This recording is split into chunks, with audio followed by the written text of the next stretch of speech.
Morty Urban and Morgan Campbell here with you. It is a big weekend in terms of the heavyweight division in the sport of boxing. Deontay Wilder defending his WBC title against Artur Szpilka on that same card. Charles Martin and Vyacheslav Glazkov going at it for the vacant IBF heavyweight title. But arguably, the biggest name in the heavyweight division right now, David Haye, makes his return in the UK at the O2 Arena as he takes on Mark Demori. Morgan, it has been more than 2 years since we've seen David Haye in action. And in fact, we thought he had left the sport entirely. He sold his gym, sold his ring, looked like he was just going to hang out for the rest of the time. But alas, he sees an opening in the heavyweight division and makes his return. Well, it's amazing. Yeah, I had to ask you offline if David Haye was still fighting. When was the last time we saw him fight? It was 2 years ago, the Derek Chisora fight.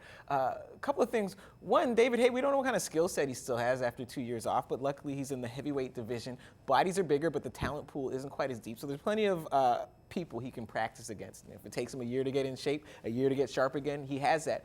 Two, this is, one of the ripple effects of Tyson Fury's win over Vladimir Klitschko is that the division opens up. And guys who didn't think they had a shot at the title before think they have a shot now and think they have a shot at that payday. So it starts to draw guys out of retirement or out of hiding.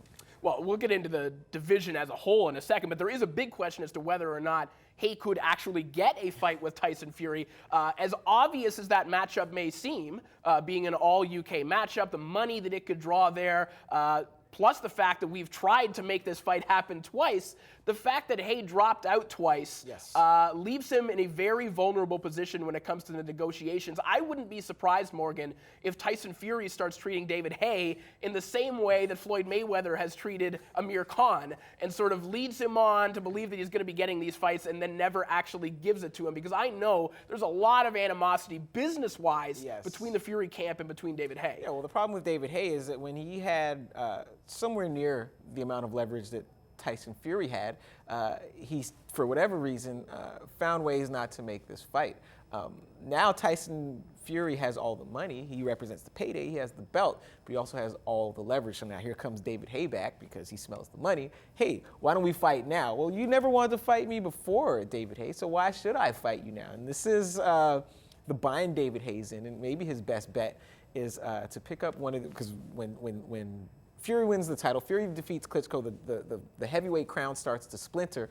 Maybe David Haye's best bet is to get in line for one of these fractured titles and then come back to Klitschko or come back to Fury and say, hey, why don't we unify the titles? Well, definitely. There is the route towards Deontay Wilder. There is the route towards the winner of Glazkov and Prince Charles Martin as well. And those are absolutely options for David Haye. And that's kind of what makes the division interesting right now is that, as you mentioned, when you remove Klitschko and suddenly you start splintering these titles, you also open this all the way up. And the names that are left standing at the top of that division, with the exception of Klitschko, when you look at Tyson Fury, David Haye, Deontay Wilder, Artur Szpilka, Glazkov, Martin, Povetkin, all of these guys, Luis Ortiz, any combination of those guys makes for an exciting fight, makes for an intriguing fight on paper. There are question marks about all of those guys, but nothing that would lead us to believe that there are boring fights to be made at the top of this division. Well, yeah, and the other thing you have is sort of like a tournament, but not super organized. It's not quite a tournament, but it does the same thing